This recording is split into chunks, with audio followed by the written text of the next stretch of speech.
Beneath the looming shadow of the swastika, cinema in Nazi Germany was never just about entertainment. It became a colossal machine carefully engineered to plant ideology, shape emotions, and lead an entire nation down a path crafted by the regime. Every reel of film was more than a story. It was a weapon, wrapped in glamour, music, and laughter, designed to ease the anxieties of a war-weary public, while quietly steering their hearts and minds. The theaters of the Third Reich glowed with escapist musicals, sweeping romances, and lavish productions that masked the hunger, fear, and chaos outside. Some stars soared to dazzling heights, using the era as a springboard to fame.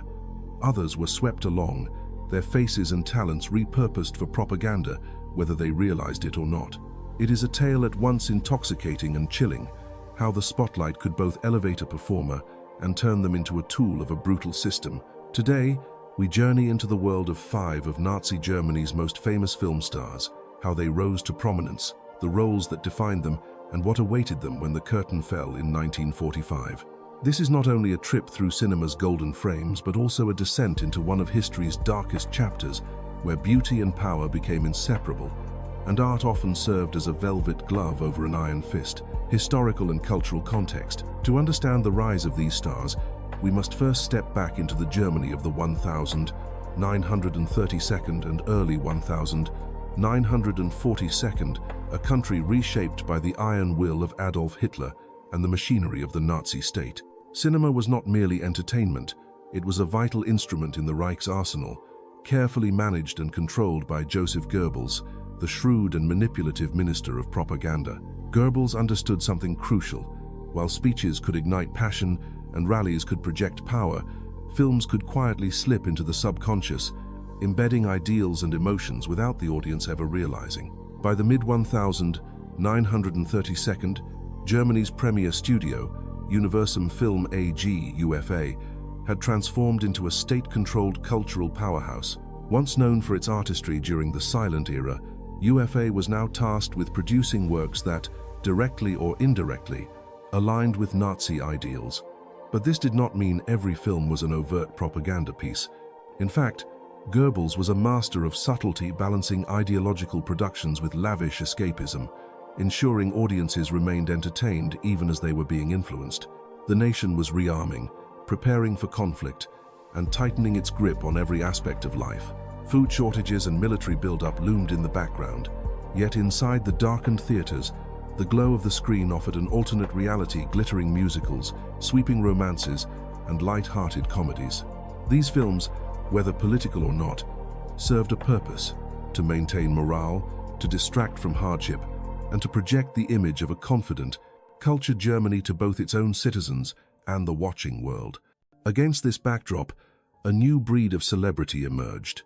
They were not merely actors or singers, they were national icons, symbols of the Reich's sophistication, beauty, and supposed moral strength. Some embraced the role willingly, others claimed ignorance, insisting they were just doing their job. Yet in a regime where art and politics were inseparable, every smile on screen and every note sung in a theater could carry more weight than the performer might have imagined. It is within this glittering yet perilous stage that our 5 stars took their place, each navigating the dangerous intersection of ambition, art, and authoritarian power. Number 5. Marika Rökk. Before the world was engulfed in war, Marika Rökk was already turning heads across Europe. Born in Cairo to Hungarian parents and trained in Paris, she carried with her an aura of cosmopolitan charm. In the 1932nd, her career as a showgirl and dancer dazzled audiences with a blend of technical precision and playful charisma. By 1935, she had signed with UFA, the state-controlled German film studio, and quickly became the Reich's sparkling answer to Ginger Rogers. UFA itself had been founded during World War I, but under the guiding hand of Joseph Goebbels, it evolved into one of the regime's most potent cultural weapons. Goebbels knew that while political speeches could stir loyalty, glamorous films could soothe fears and nurture pride. Germany was rearming, its society reshaping under militaristic discipline, but audiences still craved romance, music, and a touch of magic. Rökk was perfectly suited to deliver it. During the war years, she lit up the screen in musicals crafted to offer pure escapism.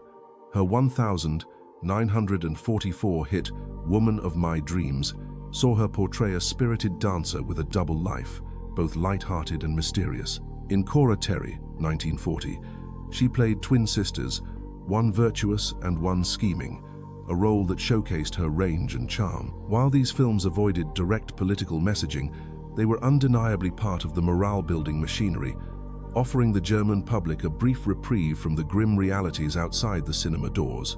When the Third Reich collapsed in 1945, the careers of many wartime stars shattered overnight. Rökk faced a denazification board, a process often inconsistent and politically influenced. She had never joined the Nazi Party, nor was she tied to war crimes, and she was eventually cleared to work again. Yet her name had become tinged with controversy. She attempted a comeback in post-war West Germany, but the world had changed. The public no longer sought the operetta-style musicals that had defined her career. The glitter and innocence of her films felt too bound to darker days. Gradually, Rökk withdrew from the limelight, retiring in the late 1962. She lived quietly, rarely speaking about her time under the Nazi regime, insisting she had only ever been an entertainer doing her job. But history has a long memory, and for Rökk, the shadow of those years never fully lifted. She died in 2004, leaving behind a legacy both enchanting and complicated. Number 4. Emil Jannings. Long before the Nazi era, Emil Jannings was already a towering figure in cinema. His journey began in the German silent film industry, where his commanding presence and expressive acting style made him a star. In 1927, Hollywood came calling. Paramount Pictures invited him to cross the Atlantic and join the glittering world of American cinema. At a time when Hollywood was obsessed with youthful charm and photogenic beauty, Jannings brought something different: old-world gravitas and a deep, almost Shakespearean intensity. He quickly made his mark in grand, tragic roles. In The Last Command, he portrayed a disgraced Russian general turned Hollywood extra. In The Way of All Flesh, he was a banker destroyed by scandal and circumstance. These performances earned him a place in film history. When the very first Academy Awards were held in 1929, it was Emil Jannings who walked away with the inaugural Best Actor Oscar for both films. But the triumph was fleeting. The arrival of sound changed everything. Jannings' thick German accent, once an asset on the stage, became a barrier in the new world of talkies. His final American film, The Patriot, 1928, barely featured his voice. By 1930, he packed his bags and returned to Germany, just as the Nazi movement was gaining momentum. Back home, Jannings found a new stage. He starred in prestige films portraying monumental figures of German history: Bismarck, Frederick the Great, roles that were far more than historical entertainment. They were moral and nationalistic parables, reinforcing the regime's ideals. Joseph Goebbels adored him. To Goebbels, Jannings was proof that Nazi Germany could rival, even surpass, Hollywood in cultural influence. He was awarded the title of State Artist, the highest cultural honor the regime could bestow. During the Third Reich, Jannings became a patriotic icon. In The Ruler, 1937, he played a hardline industrialist modeled on authoritarian leadership. In Ohm Kruger, 1941, he portrayed a Boer War resistance leader as a martyr, an allegory for German victimhood and British villainy. The film even won Best Picture at the 1941 Venice Film Festival, then under Mussolini's fascist control. But when the war ended, his fame offered no protection. Allied denazification policies barred him from working in film. The legend goes that he once approached American soldiers clutching his Oscar, pleading for leniency as a Hollywood man. Whether true or not, the ban remained. Too famous, too visible, too closely tied to the regime, Jannings would never act again. He died in 1950, his final years spent in quiet exile from the screen. And yet, in 1960, Hollywood posthumously honored him with a star on the Walk of Fame, a strange coda to a career that had bridged the heights of artistry and the depths of political compromise. Number 3. Christina Söderbaum. Christina Söderbaum arrived in Germany in the mid-1932, bringing with her the look the Nazi regime idolized: blonde hair, blue eyes, and an air of innocence. Born in Sweden, she quickly became the on-screen embodiment of the so-called ideal Aryan woman. But her most famous and most controversial roles came under the direction of her husband, Veit Harlan, one of Joseph Goebbels' most trusted propaganda filmmakers.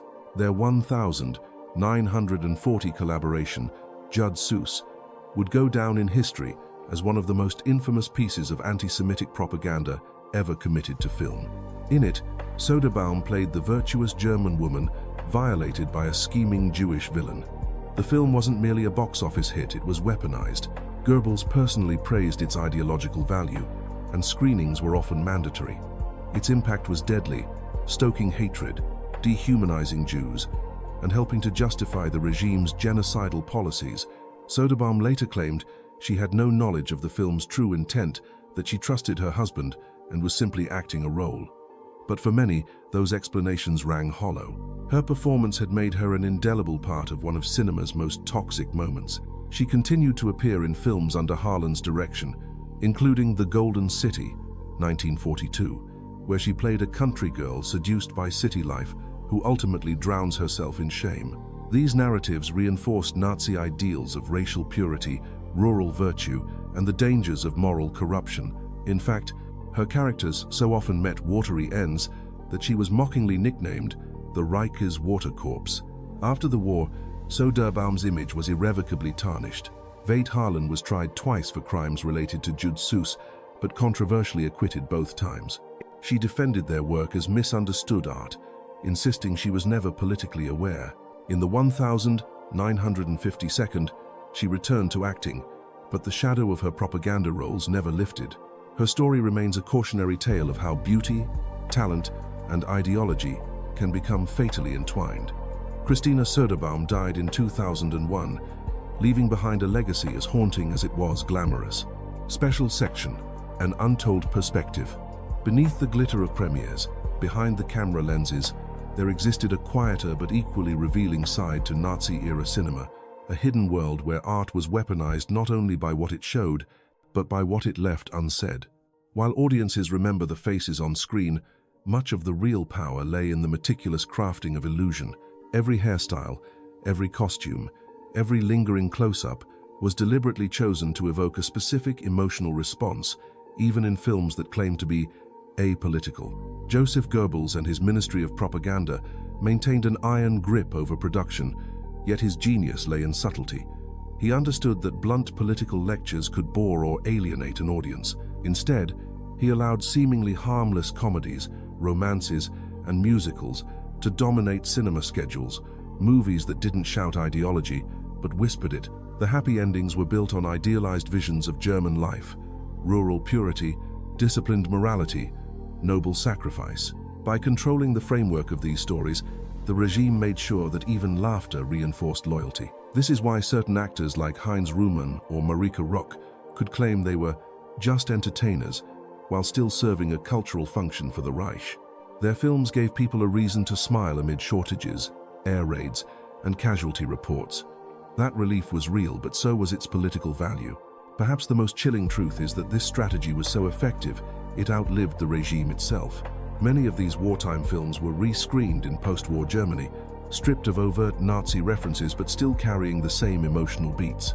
The line between propaganda and entertainment blurred so completely that, decades later, it can be difficult to tell where one ended and the other began. In this way, Nazi-era cinema offers not only a warning about overt propaganda, but also about the quiet kind, the kind that hides in the warmth of a song, the charm of a smile, or the perfect sweep of a ballroom dance. These were the luminous faces that flickered across German movie screens during one of the darkest chapters of the 20th century. They sang, they danced, they wept, and while the world outside was consumed by fire and brutality, they offered a shimmering distraction. For some, it was a conscious collaboration. For others, a survival strategy wrapped in artistry. But whether willing or unwilling, each became part of a cinematic machine designed to charm a nation into compliance. The story of Nazi-era cinema is not simply about 5 famous actors. It is about the dangerous intimacy between art and power, how beauty can be used to disguise cruelty, how glamour can soften the edges of ideology, and how audiences can be lulled into silence by the magic of storytelling. Even today, these films and their stars provoke complex emotions: admiration for their artistry, discomfort at their complicity, and fascination with the moral gray zones they inhabited. They remind us that art is never created in a vacuum. It always reflects, resists, or reinforces the world around it. As we look back, we are left with questions as haunting as any scene on celluloid. Where does an artist's responsibility begin? How much compromise is too much? And can beauty ever truly be innocent in the service of power?